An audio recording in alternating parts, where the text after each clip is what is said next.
Ganito pa problema ng motor mo, may tagas po no. Saan po yung dumadaan yan no? So tara, let's go, panoorin niyo po ang video para malaman niyo po kung saan dumadaan yan. So ang ginawa ko po diyan, gi-double ring ko na no. So double oil seal no po yung nilagay ko diyan no.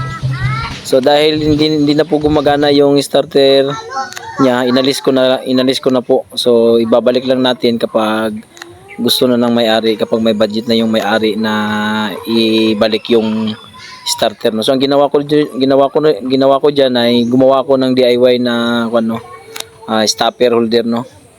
Yan.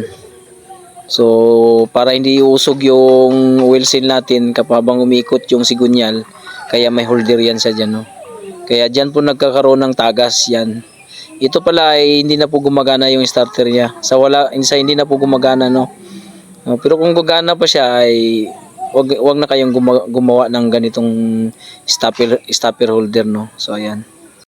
So ngayon, itatry naman natin no, paikutin yung magneto. So ayan, hindi po sa lumalapat no. So goods na goods no. Ngayon ipatakbo natin, itry natin kung may tagas pa siya no.